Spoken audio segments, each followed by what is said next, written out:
Ang kwento ni Tomby.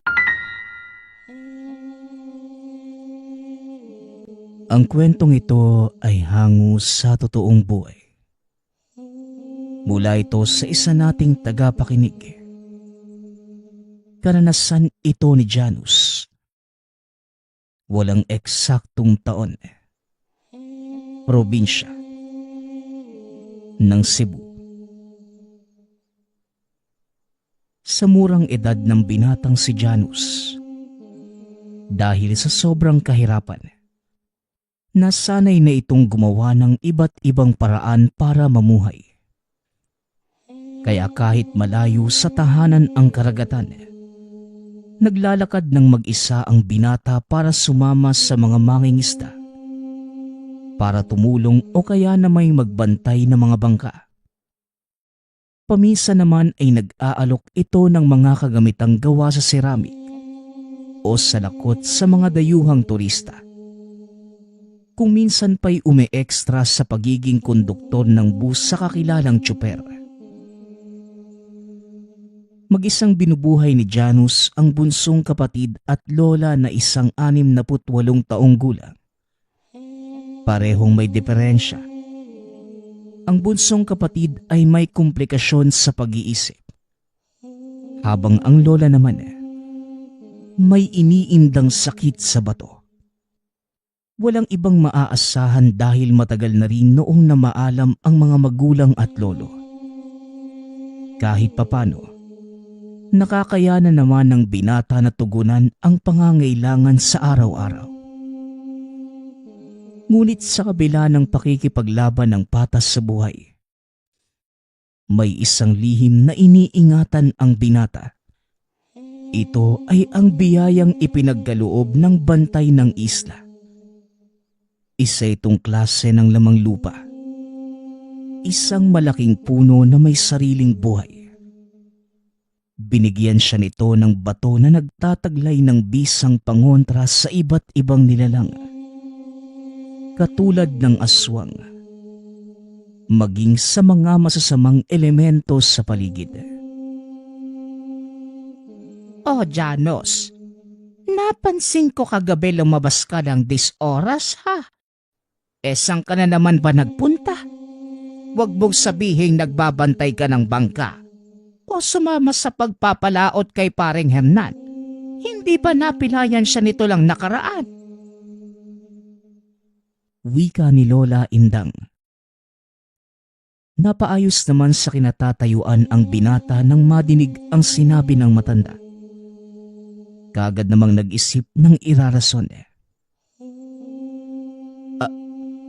Lola, nakalimutan ko po kasing tignan yung bangka ni Kuya Jix. Ako po yung nautusan kahapon tapos hindi ko sigurado kung maayos ba yung pagkakatali. Alam niyo naman, maraming siraulo dyan na pinagtitripan yung mga bangka. Noong nakaraang araw lang, kinawawa nga yung bangkay ni Mang Kulas. Tugon ng binata. Sigurado ka ba, Apo? Hindi naman sa pangengela, pero parang may nagbago sa'yo. Habang tumatagal parang nagiging iba ka. Hindi lang sa usaping pisikal, pati sa galawan. Magtapat ka nga sa akin, Apo. Ano bang nangyayari para magkaganyan ka? Tanong ni Lola Indang. Saglit namang natahimik si Janus. Alam niya ang ibig sabihin ng lola. Ngunit patuloy lamang sa pagmamaang-maangan. Ang tinutukoy ng matanda, ang palihim na tungkulin na ginagawa ng binata. Bagay na hindi pwedeng malaman ng kahit sino. Lola, ano naman po ba yung nagbago sa akin, Aber? Ay, si Lola naman. Ako lang po ito, no? Baka inaantok pa po kayo. Kaya nag-iiba yung tingin nyo sa akin. Ang mabuti pa mag-agahan na tayo. Wika ni Janus. Ay nako, Janus. Apo kita. Kaya sana naman wag kang maglihim sa akin. ano man yan pwede kang magsabi. Makikinig naman ako palagi ha. Lola, wala naman pong nangyayari sa akin. Masyado po kayo nag-aalala eh. Halina lang po kayo na makakain na tayo. Wika ni Janus. Habang nasa hapag hindi pa rin maiwasang mapaisip ng binata sa sinabi ni Lola Indang. Hindi ito ang unang beses na napag-usapan. Makailang ulit na at sa tuwing matatalakay, panay lamang ang pag-iisip ng irarason. Matapos mag-agahan, dumiretso si Janus sa merkado para makakuha ng mga salakot at iba pang kagamitang pangkusinang gawa sa ceramic. Ito ang ilalako ng binata ngayong araw sa mga turista at lokal. Pagkatapos sa tindahan, unang pinuntahan ng tahanan ng kapitan upang alukin ang panindang mangkok. Malapit na rin ang pistang bayan kaya't didiskarte na rin ito. Pagkarating, hindi naman nalugi dahil pinakiyaw ang lahat ng dala, maging ang mga salakot. Nautusan pa itong ipamigay sa mga lokal na mangingisda. Dali-dali namang nagpunta ng tabing dagat ang binata. Habang namimigay, napatingin si Janus sa isang matandang lumapit. Inilahad nito ang kamay tanda ng paghingi. Hindi naman niya pinagdamutan. Binigyan ng sombrerong gawa sa ratan. Lumakad din ang matanda pagkatapos ngunit hindi maialis ng binata ang tingin doon. Nakakaagaw pansin ang amoy na masyadong pamilyar sa kanya. Dagdag pa ang dating ng presensya. Kung hindi nagkakamali ng pagkakakilala, nakainkwentro na ito dati. Janus, kilala mo ba ang taong yon? Kahapon ko pa siya napapansin. Tumatambay nga sa bangka. Kilala mo siguro. Malagkit ang titig sa'yo eh. Wika ni Mang Hernan. Paika-ika itong pumwesto sa tabing upuan. Hindi po.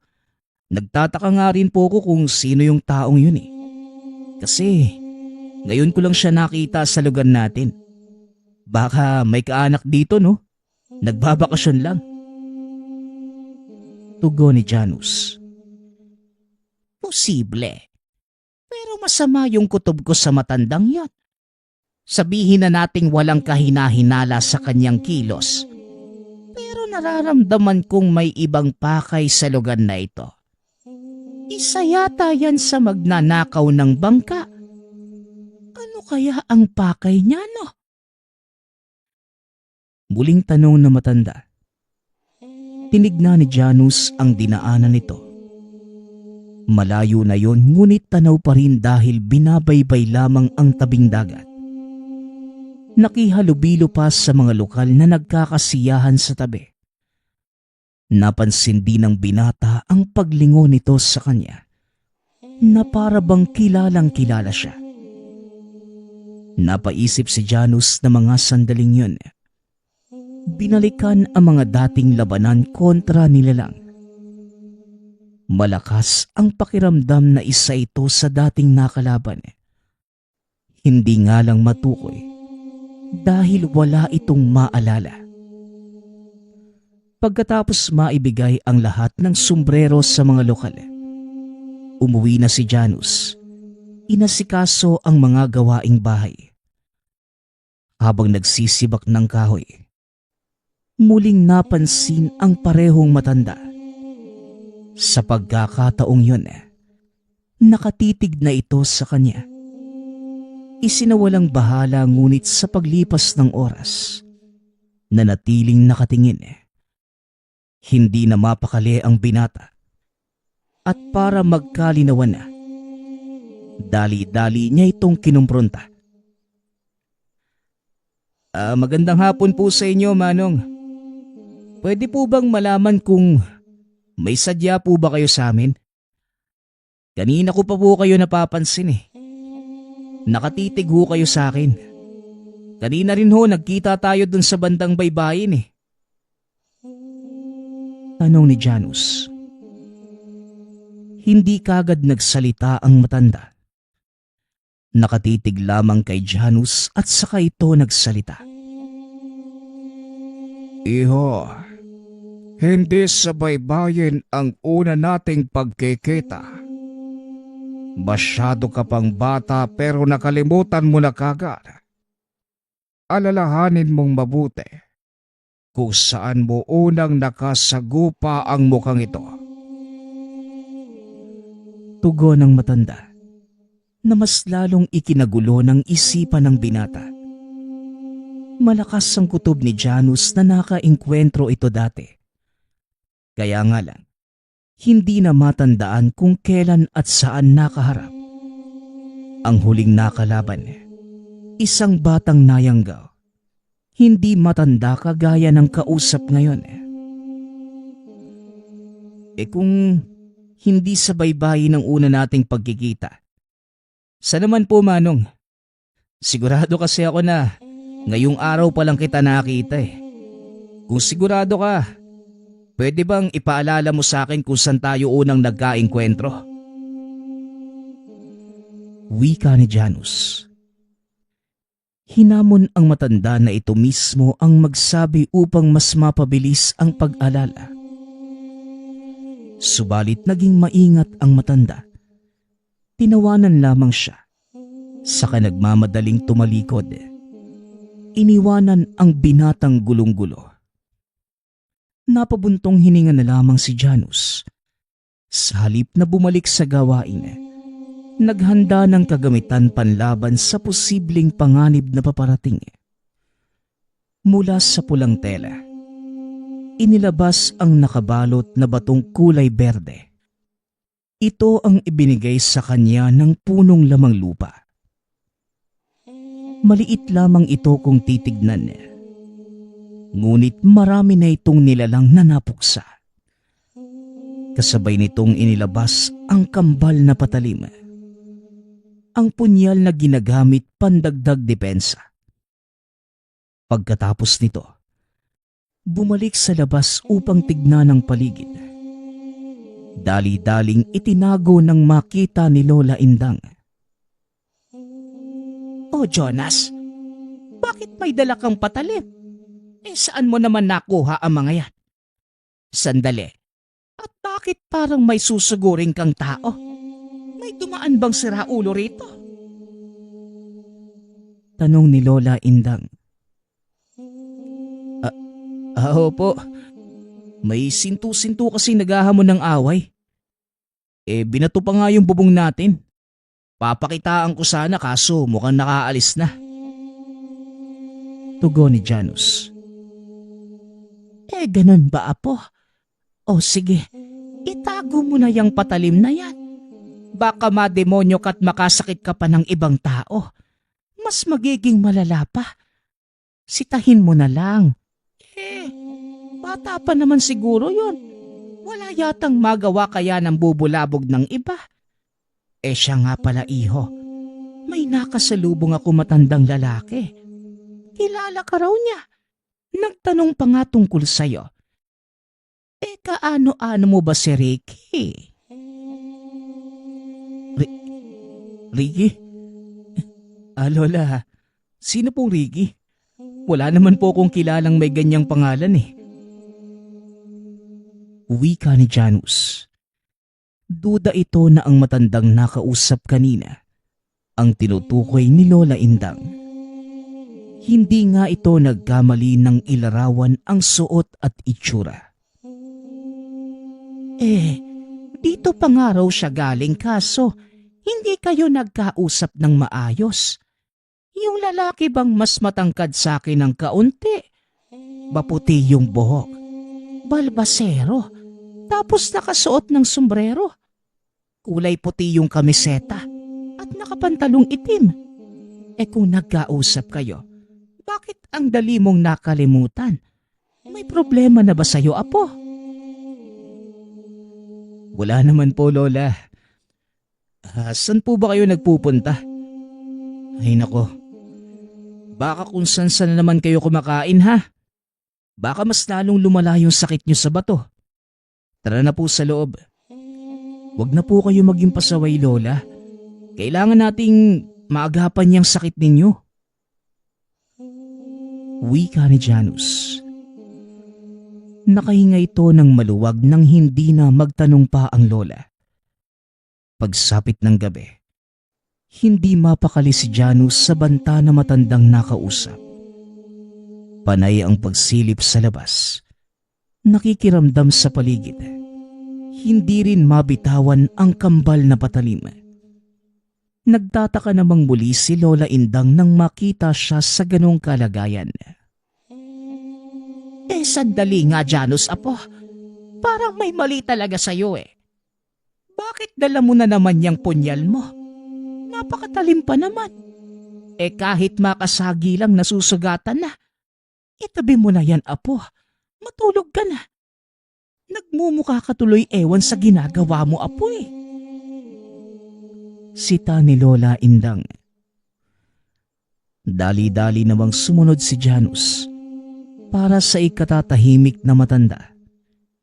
Ibinalik sa lagayan ang mga patalim ngunit patuloy pa rin ang pagmamanman sa paligid. Hindi nagtagal.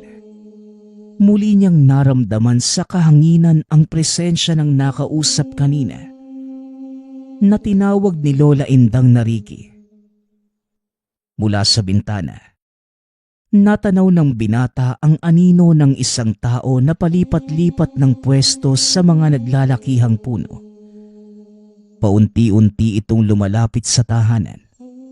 Dali-dali namang dinampot ang patalim at saka naghanda. Matagumpay na nakalabas ang binata habang sinasabayan ang galaw ng nilalang. May patong-patong na kahoy sa bakuran. Doon ito pansamantalang nagtago. Paglipas ng ilang sandali, naaktuhan ang pagbabago ng anyo ng nilalang. Lumaki ang hubog ng katawan. Lumilitaw mula sa kadiliman ang nanlilisik na mga mata.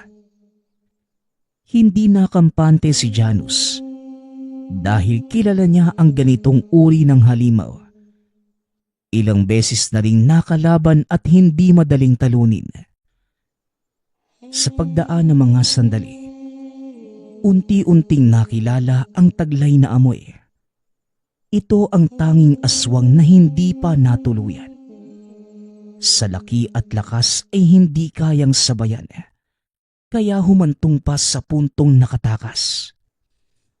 Nang akmang lalapit na sana ang aswang, dahan-dahan ding humahakbang si Janus para salubungin. Kaya nga lang, lumabas si Lola Indang at tinawag ito. Napaatras ang nilalang. Ganun na lamang din ang paghugot ng hininga ng binata. Napakuyom ng kamao dahil sa nasayang na pagkakataon. Hoy, Janus. Gabing-gabi na pero nandito ka na naman sa labas. Ano bang nangyayari sa'yo, apo? Nagtatago ka pa riyan. Halika na nga rito sa loob. Wika ni Lola Indang. Walang salita na pumasok ng tahanan ang binata. Nang bumalik sa pagtulog ang matanda, dali-dali naman itong lumabas para alamin kung nasa paligid pa ba ang nilalang. Pagkatapos masuri, bumalik na lamang sa loob ng tahanan dahil wala nang naabutan. Kinabukasan, maagang umalis si Janus upang magpunta sa baybayin. Mag-aabang ng mangingisdang naghahanap ng katulong sa laot. Habang naghihintay, napansin ng binata si Mang Ricky. Nakaupo ito sa bangka sa dulo. Lalapitan sana kaso nagmamadaling umalis. Oh, Janus, parang natakot yata yung matanda sa'yo, ha? Ang bilis makalakad nang makita kang papalapit. O siya, handa ka na bang pumalaot? Wika ni Mang Hernan. Kayo nga po yung dapat kong tanungin eh. Handa na po ba kayong pumalaot? May pilay pa po kayo. Tugon ni Janus. Ay nako, ayos na ako. Naigagalaw ko na yung kanan kong binte. Maiba tayo.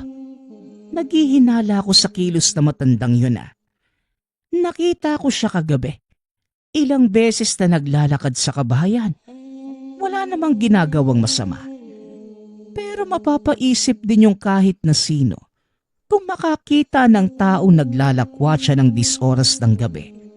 Hindi mo ba talaga kilala? Parang kilalang kilala ka niya. Sa'yo siya palagi nakatingin. Ganun po ba? Yun nga rin po eh. Inaalam ko pa kung sino siya. Ako na po yung bahala sa lambat. Mauna na po kayo sa bangka. Wika ng binata. Pumalaot na ang dalawa ngunit panay pa rin ang paglingon ni Janus sa baybayin kung saan nakapwesto si Mang Ricky. Nakatayo lamang ito at nakatitig sa kanya. Si Mang Hernan na ang nakapansin. Hindi maiwasang magtaka sa ugnayan ng dalawa. Oy Janus, sigurado ka bang hindi mo kilala ang taong yan? Kung makatitig sa'yo parang merong kayong nakaraan. Janus, kung sakali mang may masamang balak sa'yo, magsabi ka lang sa akin ha. Ako na ang re-resback dyan. Kaya na po natin, Mang Hernan. Kung wala naman siyang gagawin, hindi kailangan ng resbakan. Pero kung sakaling meron po, hindi ko po kayo hahayaan, no? Wika ni Janus. Paglipas ng ilang oras sa laot, bumalik sila dala ang mga huli. Matapos makuha ni Janus ang parte, umuwi muna para maipagluto ang lola't kapatid. Habang abala sa kusina, muli niyang nakita si Mang Ricky kausap si Lola Indang. Lumapit ito, ngunit dali-dali namang lumakad papalayo ang matanda. Lola, bakit niyo po kinakausap yung taong yon? Ano po yung sabi niya? Anong pakay niya rito? Ay nako Janus, kung makatanong ka parang masamang loob yung tao. Nagtanong lang naman siya tungkol sa'yo. Kailan ka raw maglalako ng mangkok? Bibili sana siya. Hindi ba't nagpunta ka ng merkado kanina? Ano ang kabuhayang pinagkakabalahan mo ngayong araw? Sumama po ako sa pangingisda kay Mang Hernan. Ikaw po, Lola, bakit po nasa labas ka? Dapat nagpapahinga na lang po kayo sa loob. Kapag lumala po yung sakit niyo, magiging malaking problema na naman po sa atin yan. Ako ba talaga yung inaalala mo, Janus? Baka may gusto kang sabihin sa akin. Nabanggit sa akin ni Ricky na meron kang tinatangan na mutya. Bigay daw ito ng isang lamang lupa na nagbabantay ng isla. Apo, totoo ba yung sinabi niya? Nagkikita kayo ng lamang lupa na yon? Tanong ni Lola Indang. Natigilan si Janus. Hindi malaman kung ano ang isasagot. Iniba na lamang niya ang usapan. Nakahinga rin ng hindi na mag-usisa pa si Lola Indang. Sa muling pagsapit ng gabi, pagkatapos mapakain ang lola't bunsong kapatid, nagpunta sa baybayin si Janus upang makatulong kay Mang Hernan. Binalikan nila ang iniwang lambat kanina. Bumalik din kagad nang makuha ito. Sa kalagitnaan ng pagsasaayos ng mga nahuling isda sa balde, nasipat ng binata si Mang Ricky sa unahan. Nakaupo sa isa sa mga nakataling bangka. Nagpaalam ito kay Mang Hernan at dali-daling nilapitan ang matanda. Sa pagkakataong yun, nakangiti itong sinalubong ni Mang Ricky. Manong, linawin po ninyo ang inyong pakay sa akin. Hindi ganito na palagi kayo nagpapakita kung nasan ako. Kinausap niyo pa yung lola ko. Tapos sinasabihan niyo pa ng kung ano-ano. Iho, sinabi ko lang naman ng totoo sa lola mo. Hindi ba't may tangan kang mutya na mula sa isang lamang lupa, ginamit mo pa nga sa pamumuksa eh. Mga kapatid ko nga ang pinatay mo. Manong, diretsahin mo ko. Ano ba talaga yung pakay mo? Wala lang. Gusto ko lang masaksihan ang ganap sa buhay mo. Huwag kang mag-alala. Hindi ako nandirito para manggulo. Nandito ako para manakot lang. Manakot? Kaya ka ba nagpupunta sa amin noong nakaraang gabi? Kung hindi lang lumabas si Lola, patay ka na sana. Eh bakit hindi na lang ngayon? Total, magkaharap na rin lang naman tayo. Pag-uusap ng dalawa. Napahugot ng hininga ang binata. Tinitigang masama ang matanda. Sasagutin na sana nang magsalita si Mang Hernan. Pare, mawalang galang na pero hindi yata tama na hinahamon mo ang binata. Mas matanda ka kesa sa kanya. Pero ikaw itong nagsisimula ng gulo. Kung wala kang magawa sa buhay mo, huwag mong idamay ang nananahimik. Hindi ka taga rito ano? Bakit hindi ka nalang bumalik sa lugar na pinanggalingan mo? Ang tabil ng dila mo, tanda. Bakit hindi ka nalang bumalik sa pangingisda mo? Huwag kang mangelam sa usapan ng iba. At baka mapahama ka lang. Huwag mo nga akong binabantaan. Hindi mo ako kilala. Ang mabuti pa'y umalis ka na. Bago pa ako makapugot ng ulo. Wika ni Mang Hernan. Ngunit tinawanan lamang ni Ricky ang sinabi ng matanda. Nang matapos ay binalingan si Janus. Iho, ipapaalala ko lang sa'yo. Hindi pa ito ang huli nating pagkikita. Gusto ko lang din sabihin na magdoble ingat ka. Lumingon din dahil baka may nakasunod sa'yo. Ikaw naman, tanda. Huwag mong hihimbingan ang iyong pagtulog mamayang gabi. At baka hindi ka na magising.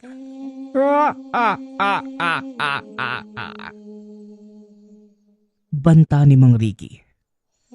Matapos yon ay dali-dali nang tumalikod ang matanda. Walang lingon-lingon na umalis.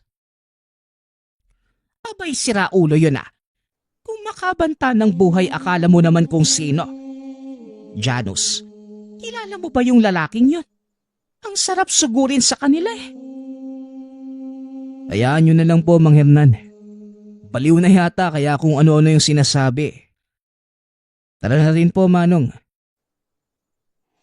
Wika ni Janus. Pag-uwi, kumaripas palapit ng tahanan ang binata nang makita ang matanda na kausap ang bunsong kapatid. Tumatango lamang ang bata dahil hindi naman makaintindi. Mahigpit ang pagkakahawak sa braso nito na kagad binawi ng binata. Itinulak palayo si Mang Ricky. Ano ba? Una si Lola, tapos ngayon yung kapatid ko? Ano ba talagang gusto mo, ha? Manong, maayos ako nakikiusap sa'yo. Lubayan mo ang pamilya ko. Alam mo, bata, napapagod na rin ako kakahintay kung kailan mo ilalabas ang gamit na meron ka. Anong hakbang ba ang gagawin ko para bumigay ka? Ano bang pumipigil sa'yo ngayon? Dahil basta ka na lang kasi lumilitaw kung may aswang na ng bibiktima. Tapos ito ka, puro na lang salita. Nararamdaman ko ang mutya sa'yo kaya wag mo kong artehan. Wika ni Mang Ricky. Pinapasok muna ng binata ang kapatid sa loob ng tahanan bago itinuloy ang pakikipag-usap kay Mang Ricky. Kinuha na rin niya ang kambal na punyal. Inilagay sa likod ng pantalon. Ano ba? Gusto mo ba ng laban? Pagbibigyan kita. Pero sana walang sisihang kung ito ang magiging katapusan mo. Hindi ako marunong magpatawad.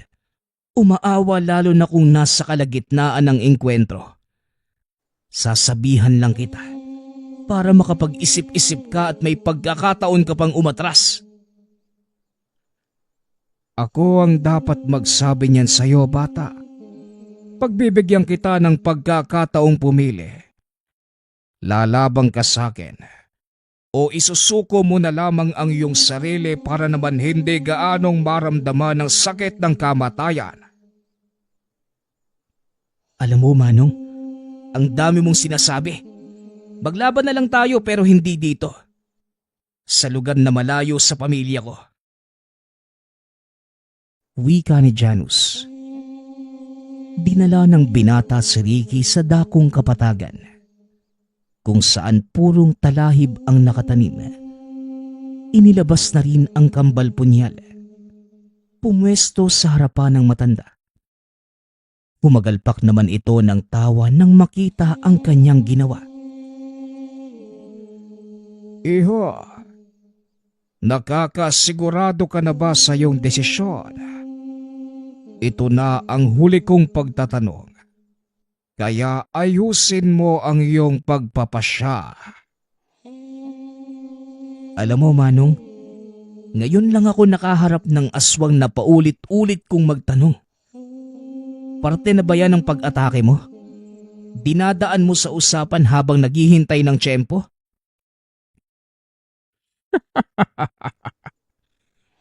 Hindi ko sasabihin para wala kang alam. Oras ang nasasayang sa pag-uusap na ito. Paano kung simulan na natin para matapos kagad? Wika ni Mang Ricky. Nagpalit ng anyo ang matanda. Nang maging ganap ay walang pagdadalawang isip na sumugod. Ang matutulis na mga kuko ay dumiretso sa pagkalmot. Buong puwersang ibinalibag ang binata. Kinagat at saka sinakal. Sa kabilang banda naman, minabuti ni Janus na tapatan ang lakas ng nilalang. Inilagan ang bawat kalmot ngunit hindi makaligtas sa pagbabalibag nito. Mahigpit ang pagkakasakal sa bayhagis paitaas. Sinalubong pat ibinagsak sa lupa.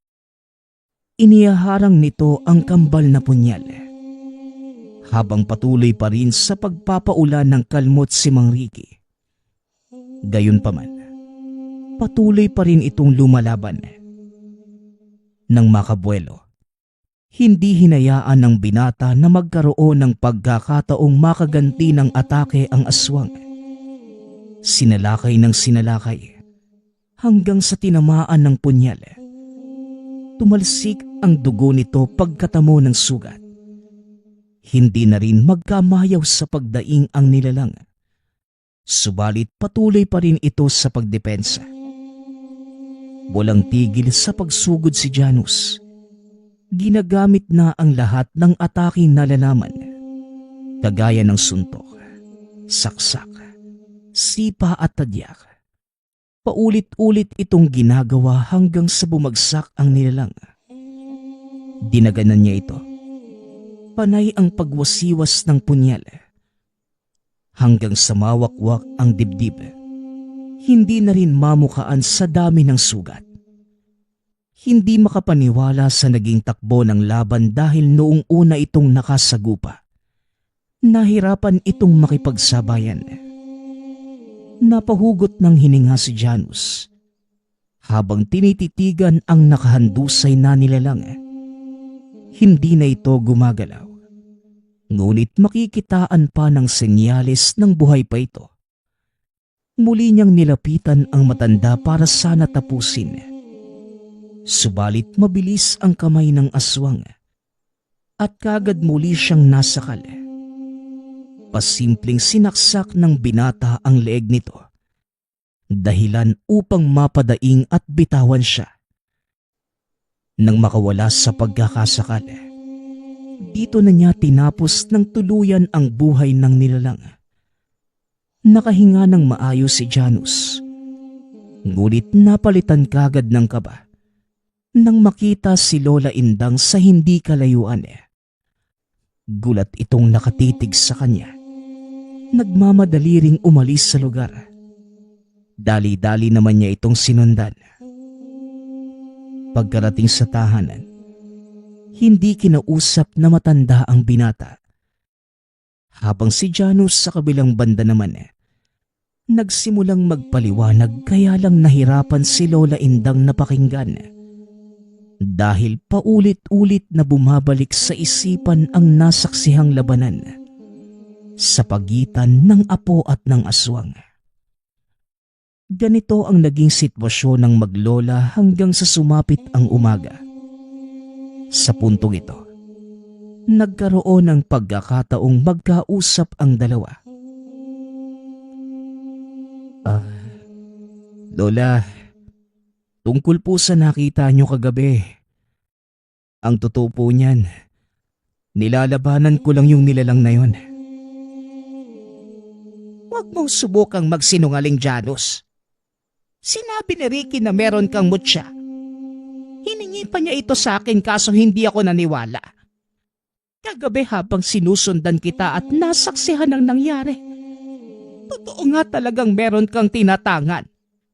Ito ba ang sinasabing pinagkaloob ng lamang lupa ng isla? Tanong ni Lola Indang. Hindi makasagot ang binata dahil wala ring ideya kung ano ang sasabihin. Kung ganun nga, apo, totoo nga. Bakit hindi mo kagad sinabi sa akin? Nabigla tuloy ako nang makita yung nangyari kagabi. Maiintindihan ko naman, Janus. Naniniwala ako sa mga lamang lupa. Kaya maniniwala rin ako kung totoong pinagkalooban ka ng mutya. Bihira ang taong magkaroon ng ganitong kapalaran. Kaya dapat lang na ipagpasalamat mo ito. Hindi po kayo galit, Lola? Kinakabahan pa naman ako. Naisip ko nga na baka palayasin mo ko dahil sa nangyari. Bakit ko naman gagawin yun, apo? Hindi ka lang pinagkalooban ng kakayahang labanan ng anumang nilalang. Pati kami ay nabiyayaan din. Unti-unti kong nararamdaman na gumagaling na ako. Gumagaan na rin yung pakiramdam ko. Si Bunso naman, nakikitaan na rin ng pagbabago. Nagsimula na siyang makaintindi. Siya pa nga yung nagsabi sa akin tungkol sa sagutan niyo ni Ricky. Kaya't nasundan kita doon sa talahiban. Totoo po, Lola. Baka naman sinasabi niyo lang yan para hindi na ako kabahan, ha? Paano naman po mangyayari yun? Doktor na mismo ang nagsabi dati na may diferensya sa pag-iisip yung kapatid ko. Sa siyensya, apo, oo. Pero sa himalang dala ng iyong mutya, posible ang lahat na mangyari. Kausapin mo si Bunso nang malaman mo. Wika ni Lola Indang. Lubos ang saya ni Janus nang makitang bumubuti ang kalagayan ng kapatid, maging ng lola. Hindi pumasok sa isipan ang ganitong epekto dahil ilang taon na rin magmula noong pinagkalooban ng mutya. Buong akala niya ay para lamang ito sa pakikipaglaban sa mga masasamang elemento. Sa paglipas ng panahon, tuluyang gumaling sa karamdaman ang bunsong kapatid. Samantala, humupa na rin ang iniinda ng lola. Bilang pasasalamat, umakyat ito sa bundok malapit sa lugar para kausapin ang lamang lupa na nagbabantay ng isla. Dakong hapon nang makarating doon, walang ibang tao sa paligid. kaya't sinimulan ang pakikipag-usap sa hangin. Nakaharap siya sa pwesto kung saan natagpuan ang gamit. Alam kong nakikinig po kayo sa akin ngayon. Gusto ko lang po magpasalamat sa pagpapagaling kay Lola at Bunso. Totoo nga pala yung sinabi ni Lolo noong araw. Kapag nabiyayaan ka ng isang mutya, magiging posible ang mga imposible. Marami na kayong inabot na tulong sa akin mula sa walang katapusang paraan sa pagdiskarte sa buhay. Pakikipagsagupaan laban sa mga aswang. Tapos ngayon, ang pamilya ko naman. Maraming salamat po talaga. Wala rin akong ibang maipapangako kundi gamitin sa tama yung pinagkaloob na mutya. Pangako, makakaasa po kayo sa akin. Wika ni Janus. Humampas ang malakas na hangin kasabay ng malalaking alon. Ito ang kinonsiderang sagot mula sa elementong gabay ng isla. Pagkatapos bumaba na ito papunta sa kinalalagyan ng bangka. Pagkarating doon, nagulat nang bumungad si Mang Hernan. Kung ganon, totoo ang sabi-sabing may biniyayaang mutya ang bantay ng isla. Kaya wala kang kahirap-hirap na nilabanan ang aswang kagabi. Napakatapang mong bata, iho. Kaya siguro naibigan ka ng bantay. Tama lang ang taong pinili niyang bigyan. Napangatawanan mo ng maayos ang iyong tungkulin.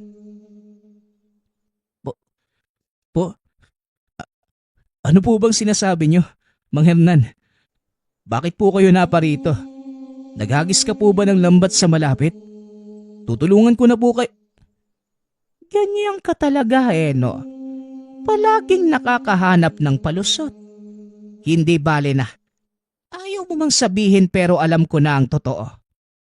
Nasaksihan ko ang nangyaring engkwentro kagabi sa pagitan mo at ng aswang. Tapos narinig ko rin ang pakikipag-usap mo sa bantay ng isla ngayon lang. Hay nako, manang-mana ka sa yumao mong lolo, ano? Palaging may rason. Iniiba ang usapan. Tara na nga, magpapatulong sana ako sa iyo sa paghagis ng lambat. Pag-uusap ng dalawa. Ang sikreto ni Janus, nabunyag sa lola, maging kay Mang Hernan. Kinakabahan man ito nung una, sa pag-iisip na baka ipagsabi sa ibang tao ang tungkol doon. Subalit hindi ito nangyari. Dahil naging maingat ang matatanda. Kung minsan pa'y gumagawa ng hakbang para pagtakpan siya mula sa paghihinala ng iba. Sa paglipas ng mga araw, naging magaan ang kalooban ni Janus sa tuwing mapapalaban sa aswang. Dahil pagka-uwi ay may napagsasabihan na mga kaganapan. Palaging nakaabang si Lola Indang at Mang Hernan sa tahanan. Naghihintay sa kanyang pagbalik mula sa labanan. Todo bigay ng suporta ang mga ito sa pagiging manunugis ng binata. At bilang tanda ng pasasalamat sa nagbigay ng tangan, pumili ng petsa sa bawat buwan si Janus para magbigay ng alay doon sa itaas ng bundok. Nagdadala ng pagkain, inumin, at iba pang kaaya-ayang kagamitan. Nagpatuloy ang buhay nito bilang tagataguyod ng pamilya sa umaga at manunugis ng nilalang sa gabi. Hindi na rin naulit ang kaso ni Mang Ricky dahil siniguradong mapapatay ang kalaban sa bawat engkwentro upang maiwasan ang ganong kaganapan. Ang susunod nating kwento ay mula sa isa nating tagapakinig. Taong 1991. Probinsya ng Albay. Nang mga panahong ito, kasalukuyang naghahanda si Tibor sa napakalaking hamon ng sariling ama. Yun ay ang tumakbong kapitan ng barangay. Bata pa lamang. Pagpupolitika na ang pinapangarap ng ama sa anak. Kaya naman sa edad na 25, susubok na itong tahakin ang magulong buhay politika. Kaso nga lang, malaki ang kakaharapin nilang balakid na si Samson. 9 na taon na itong nakaupo bilang kapitan at palaging binoboto ng mga tao sa lugar. Ayon sa mga sabi-sabi, nararapat lamang ito sa pwesto. Dahil malaki ang naitutulong sa barangay at talaga namang nagmamalasakit sa tao. Ngunit hindi naman ito pinaniniwalaan ng pamilya ni Tibor. Dahil bukod sa may away politiko, nagkairingan na din ang parehong ama ng dalawa nang dahil lamang sa mga anak. Dating matalik na magkaibigan si Tibor at Samson. Ngunit isang araw, bigla na lamang itong nawala. Nang hindi sinasadyang maibuo ni Samson ang matalim na kawayan sa balikat ni Tibor habang nasa kalagitnaan ng paglalaro. Malaki ang naging paghahanda ni Tibor sa laban. Halos 1 buwan na lamang ay araw na ng eleksyon. Araw-araw itong nagbabahay-bahay para kumbinsihin ang publiko. Naghanda rin ng daan-daang libo para palihim na pamigay sa huling gabi bago sumapit ang eleksyon. Samantalang ang partido naman ni Samson, wala naman masyadong ginawa. Paminsan-minsan lang kung magbahay-bahay at madalas itinutuon pa din ang pansin sa mga gawain sa barangay. Sa katunayan, wala talaga itong ginagawang paghahanda gawa ng binigay na nito sa tao ang pagdedesisyon.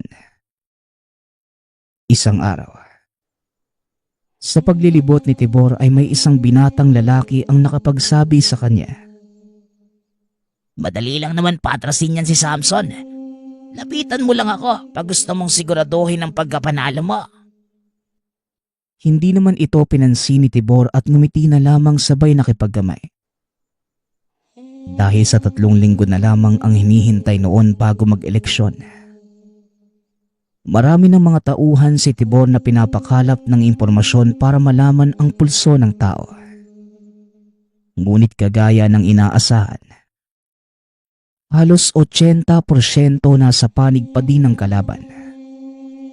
Kaya naman mas lalong dinoble ni Tibor ang pangungumbinsi sa tao. Kasabay ng pag-iimbak ng libo-libong pera pambili ng boto. Iginugol pa ni Tibor ang dumaang linggo sa ganitong pamamaraan. Halos hindi na din ito nakatulog dahil kahit anong gawin niyang pangungumbinsi, nasa kalaban pa din ang kalamangan. Hanggang sa sumapit ang isang araw. Dahil sa hindi pa man nag-e-eleksyon ay ramdam na ang pagkabigo. Naalala nito ang isang lalaki na nag-alok ng paniguradong solusyon. Binalikan ni Tibor ang tahanan nito. Naabotang nagwawali sa bakuran. At nang makausap, ito ang naging pahayag ng lalaki. Isa akong mangkukulam at ang inaalok ko sa iyo, isang malakas na kulam para kay Samson nang hindi na magkaroon pa ng lakas para lumaban. Bahagyang nakaramdam ng takot si Tibor ngunit mas nangibabaw ang kagustuhang manalo. Kaya pumayag siya sa alok ng lalaki. Dahil dito, niyaya siya nitong pumasok muna at dito nakita sa loob ng tahanan na puno ng mga kagamitan sa pangkukulam. At halos puro itim lamang ang mga gamit. Madali naman itong natapos sa pagsasagawa ng kulam. Dahil halos lahat naman ng impormasyon patungkol kay Samson ay alam ni Tibor. Gawa na naging matalik niya itong kaibigan noong kabataan. Nagpasalamat naman si Tibor at kahit hindi nanghihingi ng anumang kapalit, inabutan pa din niya ito ng pera. Pagkaraan ng 3 araw nalaman ni Tibor na hindi natutuloy si Samson sa pagtakbo. Dahil bigla ang nagkasakit sa puso. Naghahabol ito ng hininga at mukhang hindi na kakayanin pang maghanda pa sa eleksyon. Kung sakali namang ituloy at nanalo, hindi na nito kakayanin pang magserbisyo. Labis na tuwa ang naramdaman ni Tibor na mga sandaling yon. Kagaya ng inaasahan, nanalo siya sa eleksyon dahil sa pag-urong ng kalaban. Hindi man lubos na gusto ng tao ay naupo na sa pwesto si Tibor. Ngunit sa loob ng isang taong serbisyo, wala kang ibang maririnig sa mga tao sa lugar, kundi reklamo at pagkukumpara sa dating kapitan. Ngunit walang pakialam si Tibor sa mga nangyayari. Ang importante lamang sa mag-ama ay ang posisyon. Hanggang sa sumapit ang isang araw, nabalitaan ni Tibor ang pagkamatay ng mangkukulam na naging dahilan ng pagkapanalo.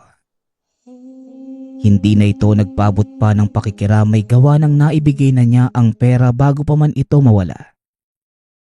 Nang mga panahong yon, wala na ding balita si Tibor kay Samson.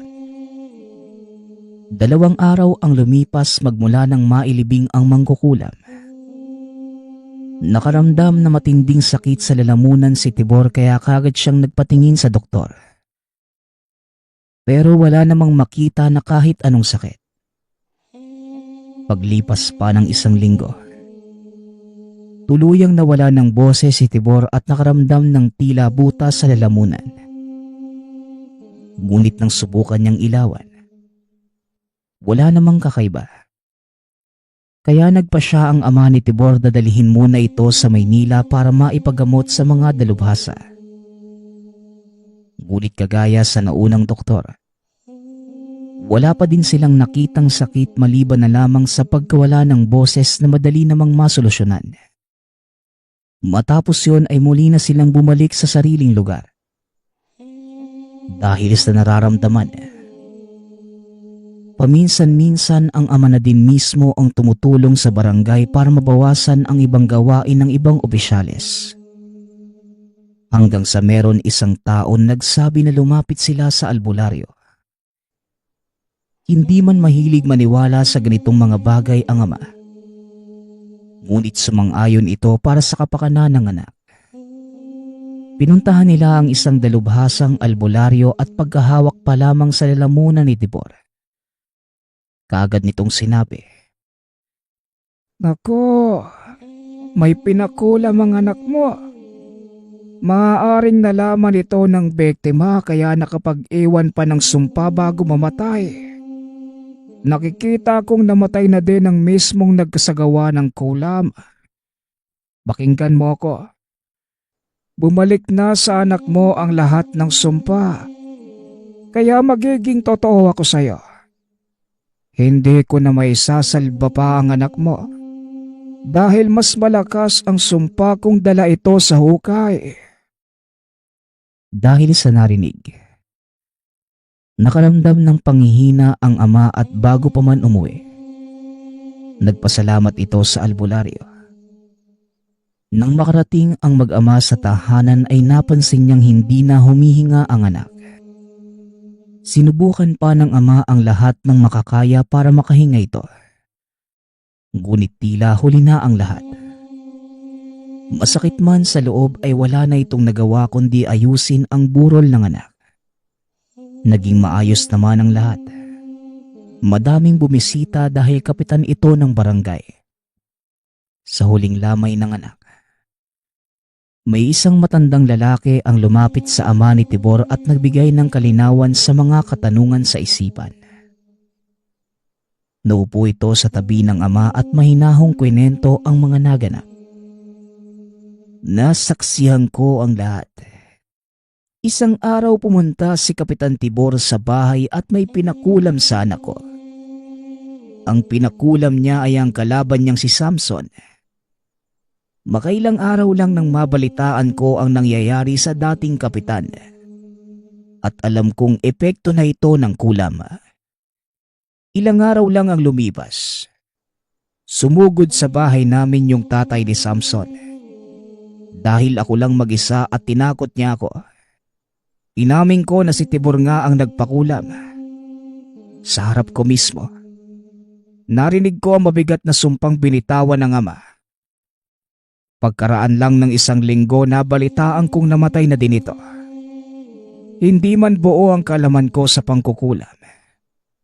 Pero sigurado kung ang sumpa ang pumatay sa anak mo. Dahil hindi na ito nasa lupa ng anak kong namatay na din.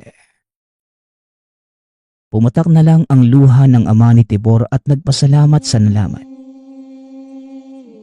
Wala na itong ibang nasa isip kundi bigyan na lamang na matiwasay na libing ang anak. Kinabukasan, maayos namang nailibing ang labi. Ito lang ang tanging alaalang naiwan sa barangay kay Tibor. May pansamantalang pumalit sa pwesto ngunit pagdaan ng maraming eleksyon, wala na naging permanenteng kapitan sa barangay. Matagal na panahon man ang nakalilipas. Naging palaisipan pa din sa barangay kung nasaan na ang dating kapitan na si Samson. Dahil sa hindi din naman napabalitang namatay ito. Samantala, labis pa din ang pagsisisi ng ama ni Tibor. Nang dahil sa sariling pangarap, humantong ang lahat sa kasawian ng anak. Nagpapasalamat nga pala ako sa lahat ng sumusuporta sa ating channel. Nawa ay patuloy niyong suportahan at pakinggan ang ating mga kwento. Hanggang sa muling pakikinig. Paalam.